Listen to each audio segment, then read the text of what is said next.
The deep space vessel Horizon Wanderer floated silently through the darkness beyond Neptune. It was a mining survey ship, built for long journeys and hard work. The hull was scratched and dented from years of asteroid dust and micro-impacts. It was not a pretty ship, but it was a reliable one. Captain Daniel sat in his command chair, watching the stars through the main viewport. He was a tall man with gray hair at his temples and tired eyes that had seen too many long missions. He had been in space for 30 years and nothing surprised him anymore. At least, that was what he believed. Chief Engineer Brooks was down in the engine room, running diagnostics on their experimental faster-than-light drive. The technology was new and untested. Earth Command had pushed them to use it despite his warnings. Was a careful man who did not like taking risks with untested equipment. He had told the captain 3 times that the drive was not ready. Each time, the captain had simply shrugged and said that orders were orders.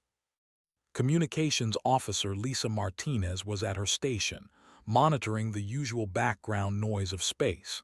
She was young, only 28, but she had already earned a reputation as one of the best in her field. She could find signals in static that others would miss entirely. Today, however, there was nothing but silence. Navigator Amy was plotting their course back to Earth. The survey was complete, and they had found 3 promising asteroid fields for future mining operations. It was good work, and Amy was looking forward to going home. She had not seen her family in 8 months. Security Chief Greg was in the small gym, lifting weights.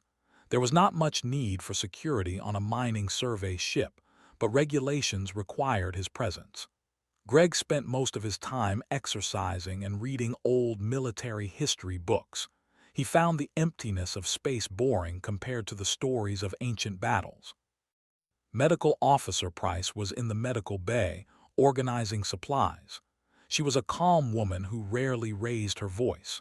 In her 15 years as a ship doctor, she had treated everything from broken bones to radiation sickness.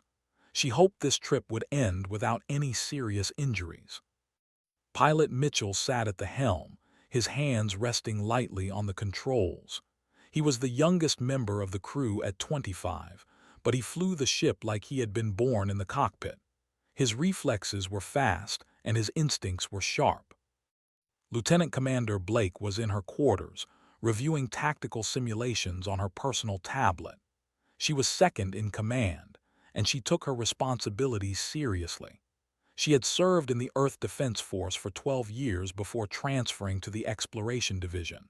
Some said she was too military-minded for a civilian vessel, but Daniel valued her discipline. The ship hummed with the quiet sounds of routine operation. Everything was normal. Everything was calm. Then activated the faster-than-light drive. The ship shuddered violently. Warning lights flashed across every console. Daniel gripped his armrests as the vessel lurched sideways.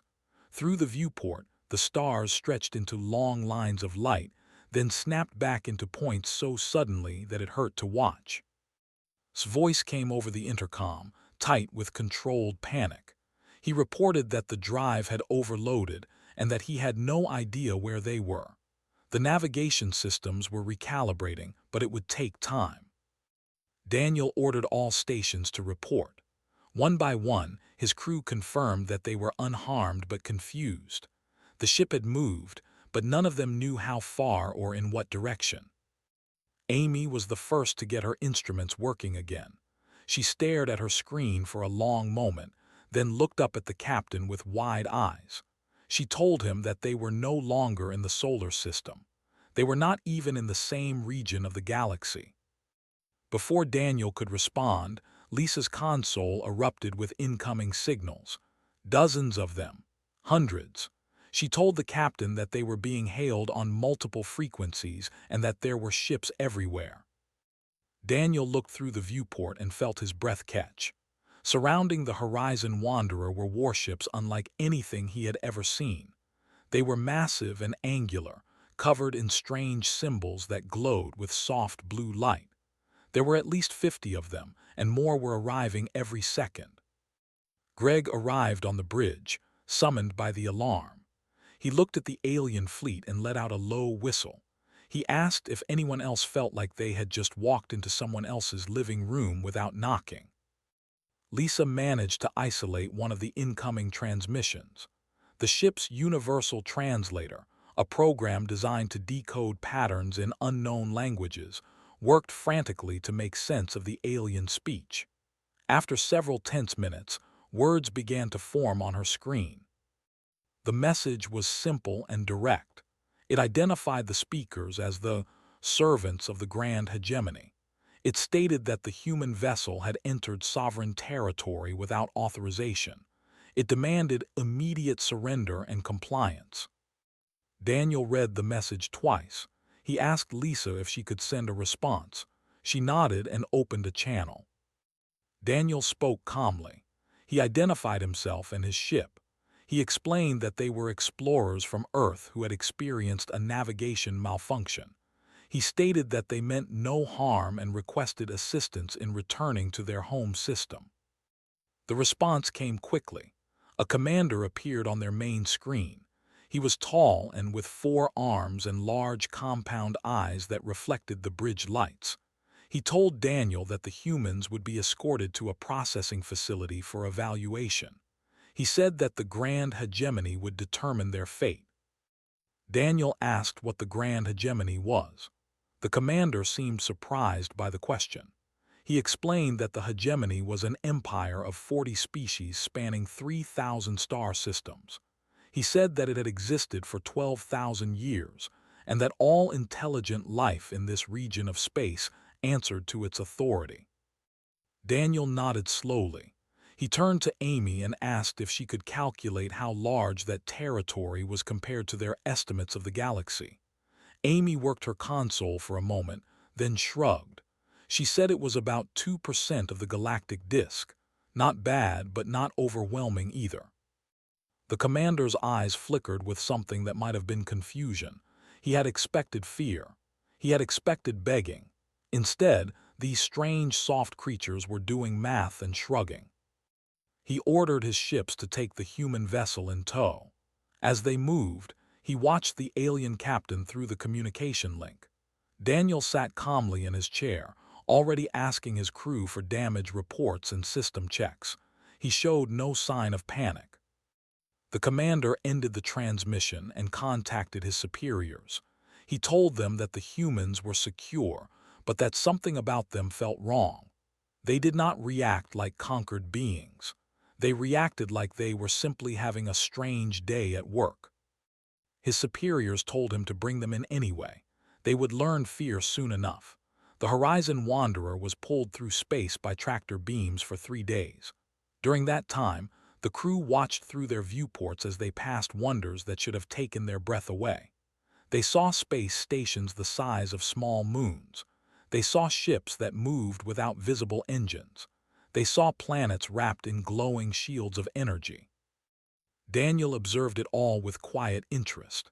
He made notes in his personal log and asked Amy to record everything their sensors could detect. He was not unimpressed, but he was not overwhelmed either. He had seen the Earth rise over the lunar horizon when he was 22 years old. That moment had used up all his capacity for awe. On the 3rd day, they arrived at the Convergence. It was a space station so large that it had its own gravity. Towers rose from its surface like a metal forest. Ships of every shape and size docked along its edges. Lights blinked in patterns that suggested a language the humans could not read. The Horizon Wanderer was guided into a docking bay and locked into place. Armed guards waited outside, representing at least 6 different species. Some were tall and thin. Some were short and covered in scales. One appeared to be made entirely of floating crystals held together by some invisible force. Daniel told his crew to stay calm and follow his lead. They walked down the boarding ramp together, 8 humans in worn flight suits facing an army of aliens. A reptilian creature stepped forward. He was tall, nearly 7 feet, with dark green scales and eyes that burned like yellow fire. He introduced himself as High Arbiter of the leader of the Grand Hegemony's ruling council. He said that the humans would be evaluated to determine if they posed a threat. Daniel said that was reasonable. He asked if his crew would be treated fairly during the evaluation. Eyes narrowed slightly. He had expected defiance or fear, not polite cooperation. The humans were taken to a large chamber deep within the station. It was clearly designed to impress. The ceiling rose hundreds of feet overhead, covered in murals depicting the hegemony's history. Holographic displays showed images of conquered worlds, technological achievements, and military victories. Began what was obviously a rehearsed presentation. He showed them the hegemony's artificial planets, built from raw materials harvested from dead stars. He showed them weapons that could crack moons into pieces. He showed them ships that could travel across the galaxy in days rather than years. Watched the weapons display with a slight frown. She raised her hand and asked about their medical technology. Paused, thrown off by the interruption. He explained that the average hegemony citizen lived approximately 200 years thanks to advanced treatments. Nodded thoughtfully. She mentioned that humans were working on similar longevity research. Their current average was around 85 years, but they expected to reach 150 within the next century. She asked if she could review their disease prevention protocols. Stared at her.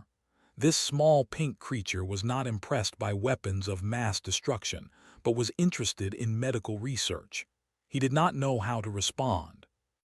The presentation continued, was taken to tour the hegemony's fastest warship.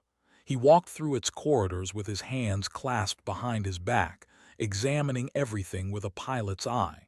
The ship was impressive, he admitted. The engines were powerful and the weapon systems were elegant.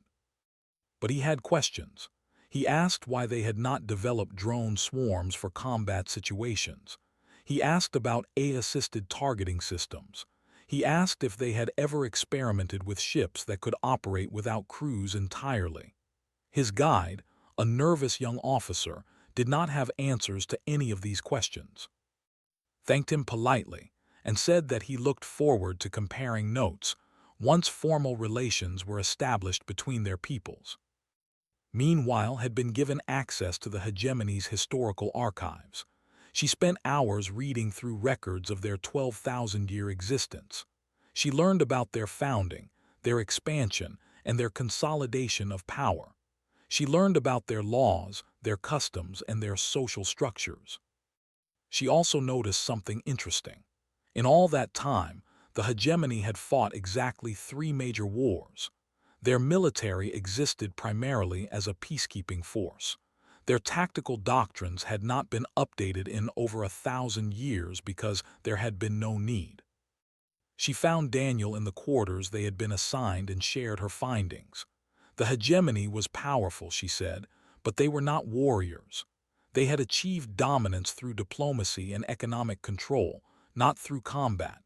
Their military was impressive on paper but untested in practice. Daniel listened carefully. He asked her opinion on what that meant for their situation, thought for a moment. She said that it meant the hegemony would probably not attack them unprovoked. They preferred negotiation to conflict. But it also meant that if conflict did occur, the hegemony might not be as formidable as they appeared. Daniel nodded and made another note in his log. The evaluation continued for several days. Was asked to demonstrate human engineering by repairing a broken power conduit. He fixed it in 20 minutes using tools he had brought from the ship. The hegemony engineers who had been struggling with the problem for a week watched in silence. Lisa was tested on her communication skills. She was given recordings of 12 unknown languages and asked to identify patterns. She categorized 8 of them correctly within an hour. The evaluators exchanged worried glances. Greg was interviewed about human security practices. He explained the concept of deterrence, the idea that enemies could be prevented from attacking by making the cost of attack too high. The interviewer asked if humans had ever actually used such weapons. Greg said yes and left it at that. At the end of the evaluation period, gathered his counsel to discuss the results. The humans had passed every test. More than passed, they had exceeded expectations in several areas. Their technology was less advanced than the hegemonies, but their problem-solving abilities were remarkable. What concerned the council most was their attitude. The humans showed no fear, no wonder, and no desire to submit. They treated the hegemony as equals, not as superiors. They asked questions instead of accepting answers. They offered suggestions instead of waiting for instructions. One council member, a crystalline being named Prism, asked what kind of civilization could produce such confident individuals.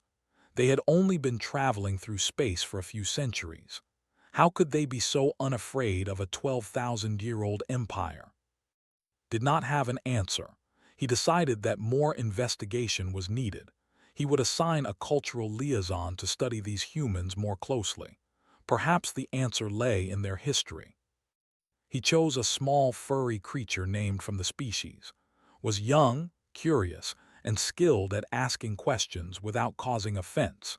He would live among the humans for a time and learn everything he could about their strange civilization. Hoped that understanding these creatures would make them less unsettling. He suspected it would have the opposite effect. Arrived at the human quarters with a small recording device and a nervous smile. He was barely 4 feet tall, covered in soft brown fur, with large round eyes that made him look perpetually curious. His species, were known throughout the hegemony as scholars and archivists. They had a talent for understanding other cultures. Lisa was the first to greet him. She knelt down to his eye level and introduced herself with a warm handshake. Was surprised by the gesture. Most species in the hegemony maintained careful physical distance during first meetings. These humans seemed to have no such reservations. Over the following days, embedded himself with the crew of the Horizon Wanderer. He ate meals with them. He watched them work. He listened to their conversations and asked endless questions about their world. One evening, he sat with Lisa in the common area and finally asked the question that had been bothering him since the humans arrived. He wanted to know why they were not afraid. The hegemony had shown them weapons capable of destroying planets. They had demonstrated technology far beyond anything humans possessed. Yet the crew acted like they were simply visiting a neighboring country, not standing before the greatest power in the known galaxy. Lisa thought about the question for a long moment. Then she began to talk about Earth. She told about the ice ages, periods when massive sheets of frozen water covered much of their planet. Humans had survived those times with nothing but stone tools and fire. They had watched entire species die around them and had found ways to keep living. She told him about the plagues. There was one called the Black Death that had killed half the population of an entire continent in just a few years. Bodies piled in the streets. Entire cities went silent. And still, humans survived. They buried their dead, cared for their sick, and rebuilt their civilization from the ashes. She told him about the wars. Not small conflicts between tribes, but massive industrial slaughter involving millions of soldiers and weapons that could level cities in seconds. She mentioned the First World War, where men died by the thousands for a few feet of muddy ground. She mentioned the Second World War, where entire populations were targeted for extermination based on their religion or ethnicity. Listened with growing horror. His fur had gone pale and his large eyes were wider than ever. He asked if she was exaggerating. Lisa shook her head. She said that if anything, she was understating the reality. Human history was written in blood. Every generation faced some new catastrophe, some new threat that should have destroyed them. And every generation found a way to survive. Joined the conversation. He pulled up images on his tablet and showed them too. There were photographs of mushroom clouds rising over cities, the aftermath of nuclear weapons that humans had built and used against each other. There were pictures of trenches filled with dead soldiers, of concentration camps where millions had been systematically murdered, of cities reduced to rubble by bombing campaigns. Could not look away, even though every instinct told him to close his eyes. He asked why humans had done these things to themselves. Shrugged, he said that humans had always been violent. They competed for resources, for territory, for power, for ideas. They formed groups and fought other groups. It was simply part of their nature. The important thing was that they had learned from their mistakes. The weapons had grown more powerful, but the wars had grown less frequent. Humans were slowly, painfully, teaching themselves to be better. Greg entered the room and heard the end of the conversation. He sat down across from and offered a different perspective. He talked about military history, about the great conquerors who had shaped human civilization. He spoke of Alexander, who had built an empire spanning 3 continents before he turned 30. He spoke of Khan, whose armies had killed so many people that the climate of the planet actually changed. He spoke of Napoleon, who had nearly unified Europe through sheer tactical genius. Then he talked about guerrilla warfare, about how small groups of determined fighters could defeat much larger forces through patience and cunning. He explained the concept of total war, where entire civilian populations were mobilized to support military operations. He described nuclear deterrence, the idea that 2 enemies could prevent each other from attacking by threatening mutual annihilation. Asked if humans still fought wars, Greg said yes, but smaller ones. The big powers had learned that direct conflict was too costly. Instead, they competed through economics, technology, and influence. But the capacity for large-scale war remained. Every human nation maintained military forces capable of tremendous destruction. Amy came by with a cup of coffee and added her own thoughts. She talked about human achievements that had nothing to do with war. She mentioned the eradication of smallpox, a disease that had killed hundreds of millions of people throughout history. Humans had hunted it down across the globe and wiped it from existence. No other species in the hegemony had ever deliberately eliminated a disease. She talked about the moon landings, about how humans had left their planet and walked on another world using technology that was primitive by current standards. She talked about the internet, a network that connected billions of minds across their planet, allowing information to flow freely between continents in milliseconds. She talked about the ongoing effort to colonize Mars, to spread humanity beyond a single world so that no single catastrophe could ever destroy them entirely. Began to understand. Humans were not unafraid of the hegemony because they were foolish or ignorant. They were unafraid because they had already faced worse. They had stared into the abyss of their own extinction and had come out the other side. Alien warships were frightening, certainly, but they were not more frightening than nuclear war. Advanced technology was impressive, certainly, but it was not more impressive than going from stone tools to spacecraft in 10,000 years. That night wrote his report to the council. His hands trembled as he typed. He wrote that humans were not primitive. They were young. They had accomplished in mere what had taken the hegemony 12,000 years. Their history was a constant cycle of destruction and renewal, each cycle leaving them stronger and more capable than before. He wrote that if the hegemony treated humans as a minor curiosity, they would be making a terrible mistake. Given time, given resources, given motivation, humans could become the most powerful species the galaxy had ever seen. He wrote that they could also become the most dangerous. The council received his report with deep concern. High Arbiter read it 3 times before setting it aside. He called an emergency session to discuss what should be done about these strange, terrifying creatures from a small blue world. The discussion lasted for hours. No conclusion was reached. The council chamber was tense when the human delegation arrived. High Arbiter sat at the head of a long, curved table, surrounded by representatives from each of the 40-member species. Some watched the humans with curiosity. Others watched with barely concealed hostility. Admiral Vex of the species was the most openly aggressive. He was a massive creature, nearly 8 feet tall, with thick armored plates covering his body and 4 muscular arms that looked capable of tearing metal apart. His species had been warriors before joining the hegemony, and Vex still carried himself like a soldier. He stood as the humans entered and pointed one clawed finger at Daniel. He declared that he was tired of treating these soft creatures like honored guests. They had trespassed in hegemony space.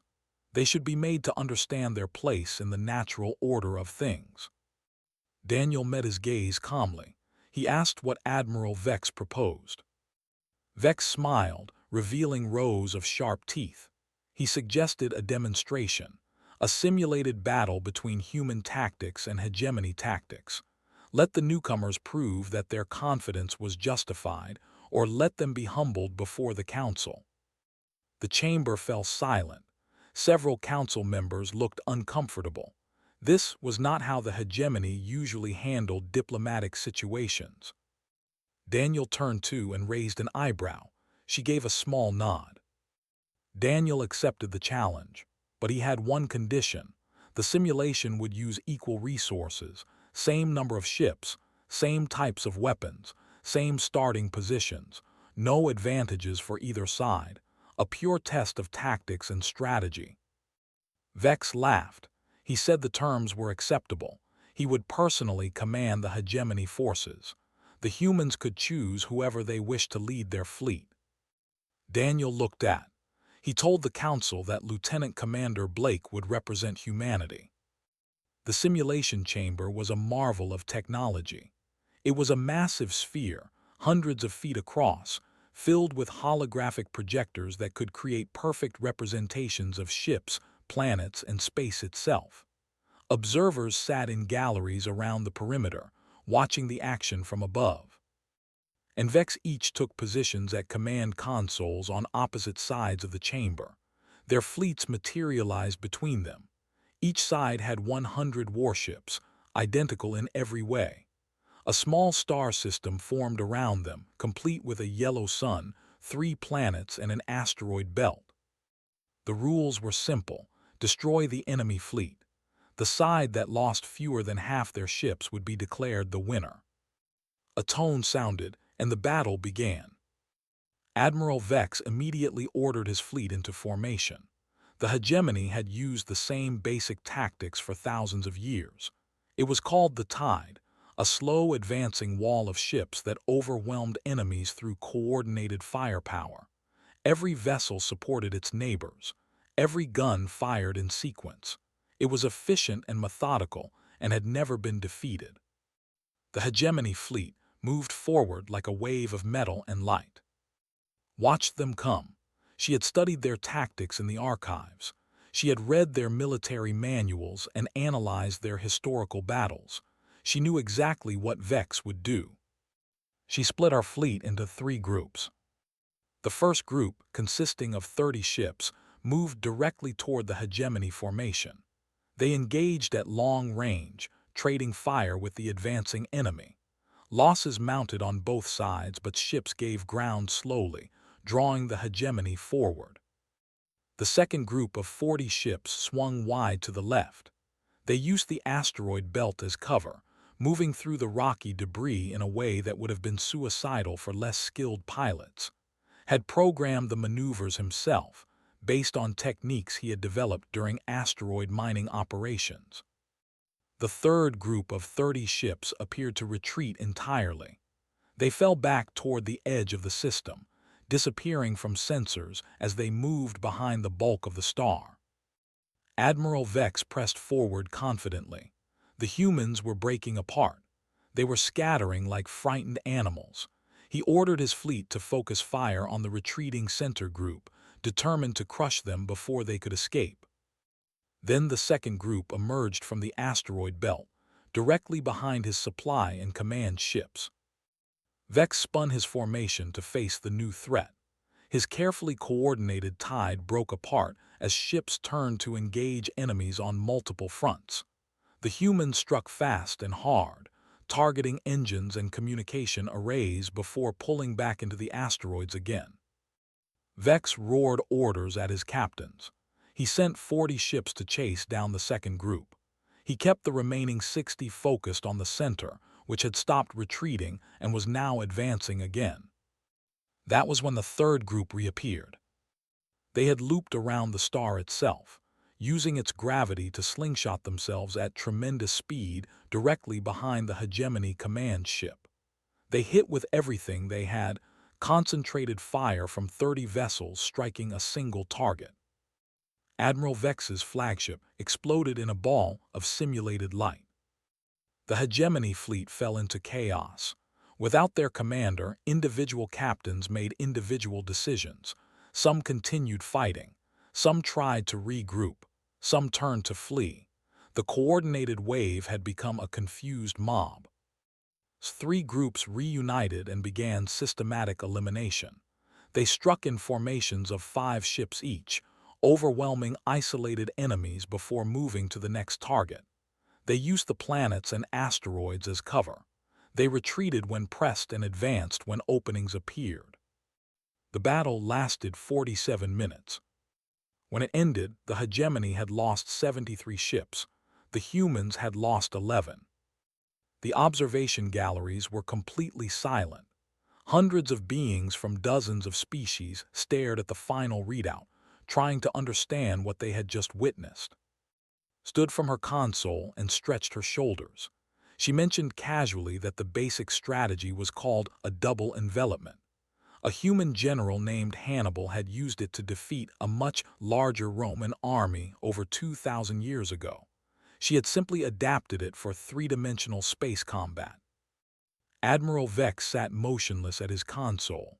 His face was unreadable, but his clawed hands gripped the armrests so tightly that they left marks in the metal.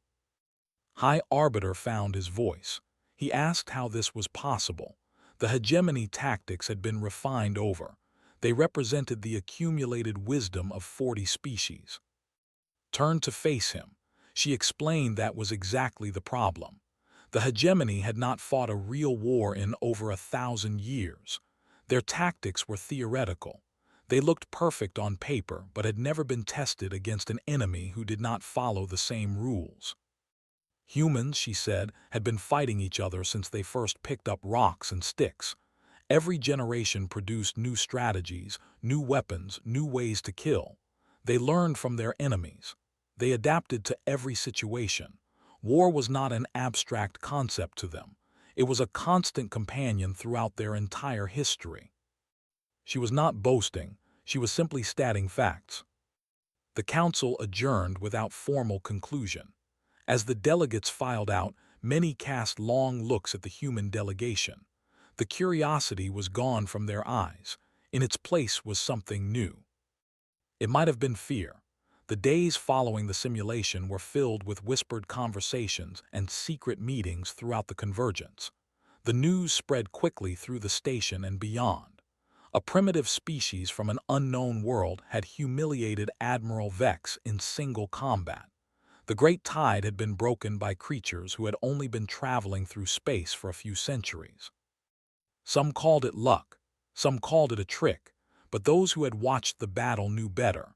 They had seen something in the way Lieutenant Commander Blake commanded her forces.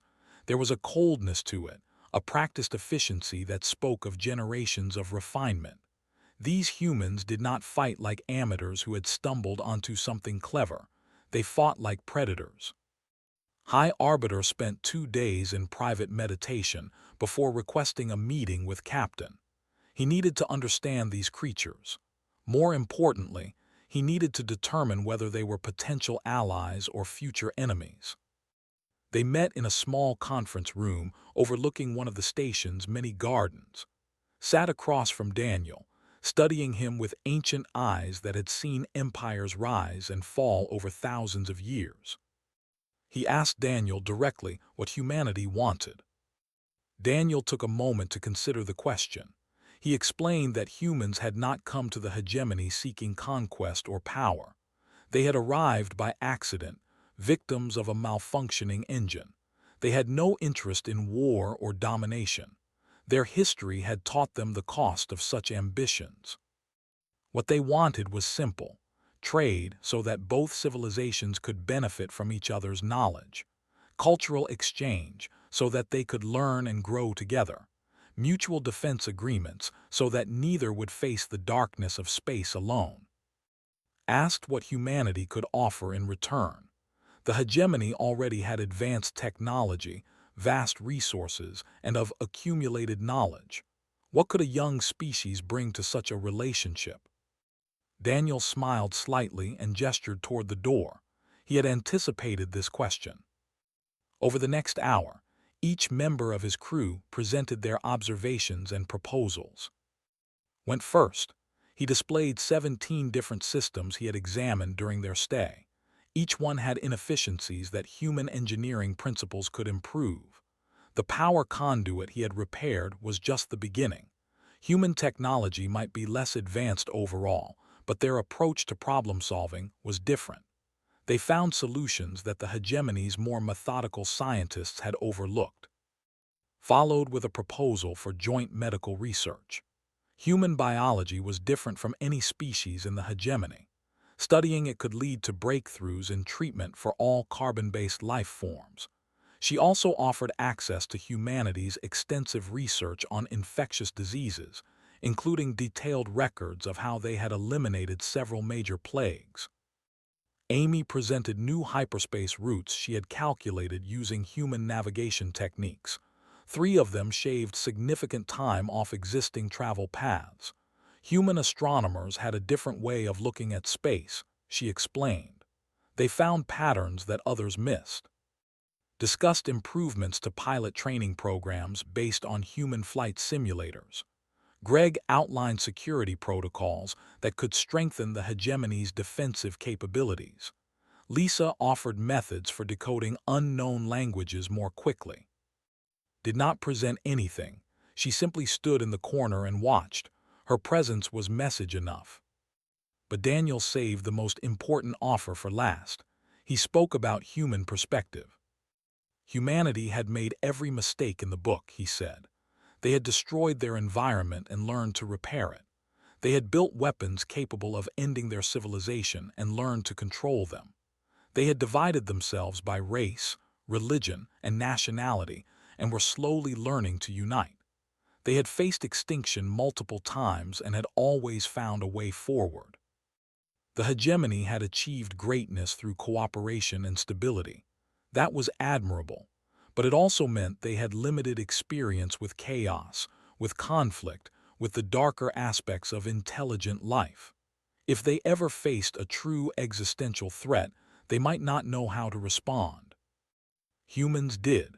Humans had been responding to existential threats since they first looked up at the stars and wondered if they were alone.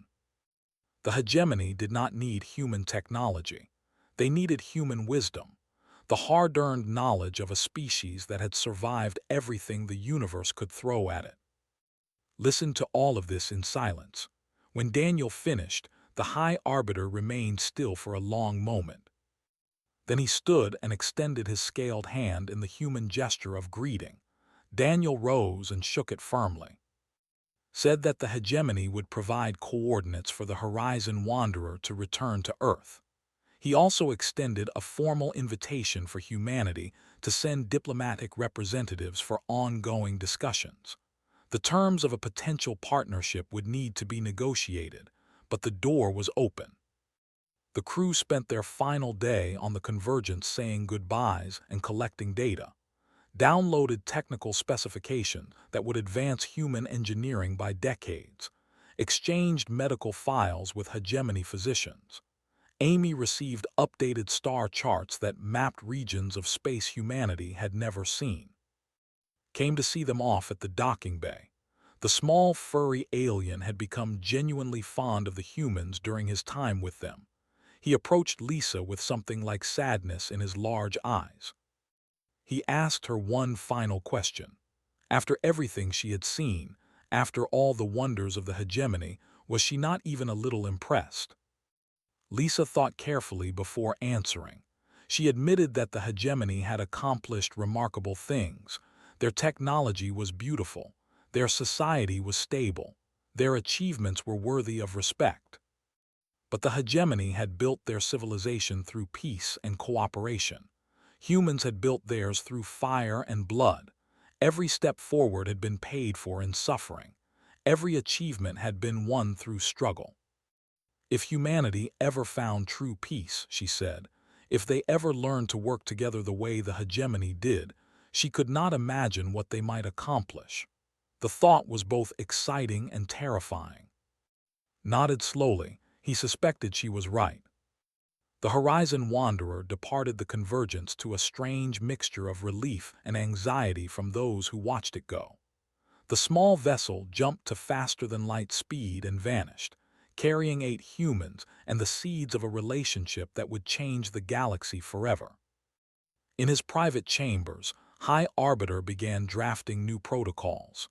For the first time in 12,000 years, the hegemony had encountered a species they could not predict, could not control, and could not ignore. They would need new strategies, new approaches, new ways of thinking. The old ways might not be enough for what was coming. Admiral Vex retreated to his quarters and did not emerge for 3 days. When he finally appeared, some noted that the arrogance was gone from his eyes. In its place was something thoughtful, perhaps even respectful. Returned to his archives and began writing a comprehensive history of humanity based on everything he had learned. It would take years to complete. He suspected it would be the most important document he ever produced. And somewhere in the vast emptiness between stars, a battered mining vessel carried news that would transform human civilization. They were not alone in the universe. They had found the galactic community. More importantly, they had found their place in it. Not as supplicants, not as conquerors, but as equals. Humanity had arrived. They were not amazed, they were ready.